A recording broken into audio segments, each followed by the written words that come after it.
تعالیٰ عنہ ہر مہم میں حضور کے ساتھ رہے، اور جب سیدنا فاروق اعظم رضی اللہ تعالیٰ عنہ مسلمان ہونے کے لیے آئے نا، ہاتھ کے اندر وہ ننگی تلوار ہے، بہن بہنوئی زخمی ساتھ ہیں، حضرات صحابہ کرام گھبرا گئے کہ عمر کے ہاتھ میں تلوار آج خیر نہیں ہے۔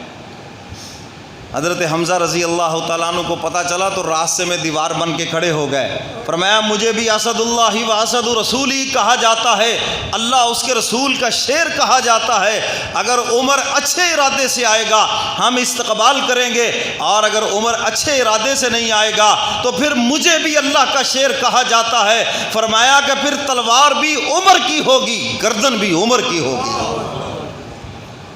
حضور علیہ الصلوۃ والسلام نے فرمایا دوڑو میرے جرنیل کو روکو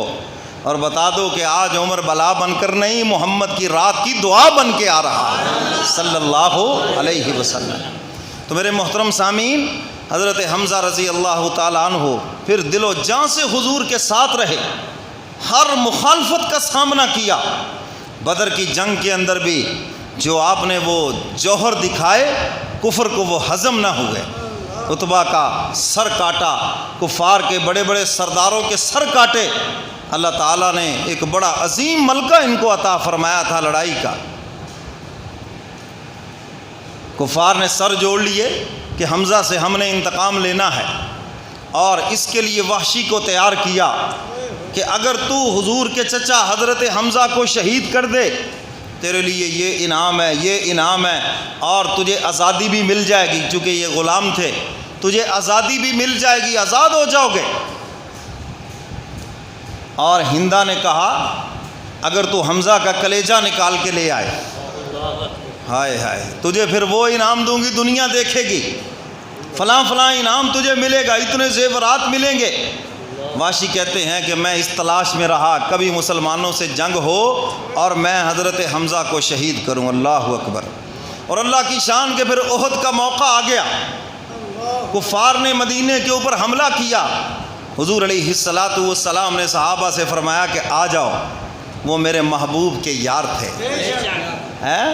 اور مدینہ کے اندر آواز لگتی تھی اذان حی علی الصلاۃ، سب اپنے کام چھوڑتے تھے فوراً مسجد نبوی میں۔ آج بھی الحمدللہ اس کی کوئی نہ کوئی شکل موجود ہے، ہاں اللہ اکبر۔ ہمارے ہاں تو اذان ہو رہی ہے اور شیطان ہمارے اندر سے طویلیں پیدا کر رہا، کوئی نہیں جی، کسے مسیتے تو لب بھی جائے گی نماز، کوئی نہیں لگے رہو۔ یہ جو چار گاہک آئے ہیں ذرا ان کو نپٹا لو، کوئی نہیں، خیر ہے، پڑھ لیں گے۔ اور یہ آپ کو بتاؤں، شیطان بندے کو نماز سے براہ راست نہیں روکتا، سب سے پہلے وہ اس کی تکبیر اولیٰ قضا کروائے گا،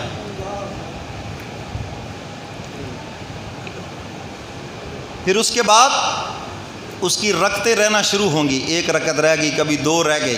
پھر اس کے بعد اور ترقی کروائے گا، پھر نماز رہے گی، پھر بعد میں پڑھے گا، پھر اور اس کو آگے لے کے جائے گا، ایک نماز کو مؤخر کرا کے دوسری نماز تک لے جائے گا، پھر ایک دن کی نمازیں رہ جائیں گی، پھر کہے گا اچھا یار کوئی نہیں، اللہ میاں غفور رحیم ہے، کر ہی دے گا معاف، پھر اس چکر میں ڈال کے اس کو مسجد سے دور کرے گا، پھر اور وار چلے گا تو امام سے بدزن کر دے گا۔ یہ پیچھے تو ہندی نہیں، 20 سال سے ہو رہی تھی، اب کیا تکلیف ہو گئی بھئی، 10 سال سے پڑھ رہے تھے، 5 سال سے پڑھ رہے تھے، اب کیا توبہ نعوذ باللہ اس نے بے وضو پڑھانا شروع کر دی ہے، یہ پیچھے ہندی نہیں۔ میں نے کہا دیکھو شیطان نے کہاں کھڑا کیا، تمہیں مسجد سے ہی نکال دیا۔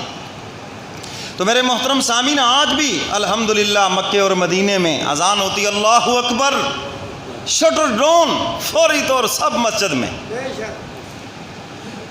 اور وہاں تو یہ دیکھا سودا بھی لے لیا، میرے ساتھ خود بھی ایسے ہو، سودا لے لیا، اذان ہوگی اللہ اکبر، اس نے پیسے نہیں لیے، سودا مجھے پکڑا کے دھکا دے کے باہر نکال دیا، کہا چلو بس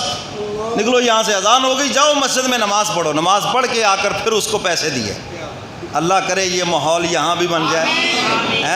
ہاں، اور اللہ ہم کو وہ مدینے کی بہاریں دکھا دے پھر۔ جی بڑی دیر ہو گئی، بڑی مدت ہو گئی، اب تو بڑے لوگ ترس رہے ہیں جی، اللہ حرمین شریفین کی رونقوں کو بحال کر دے۔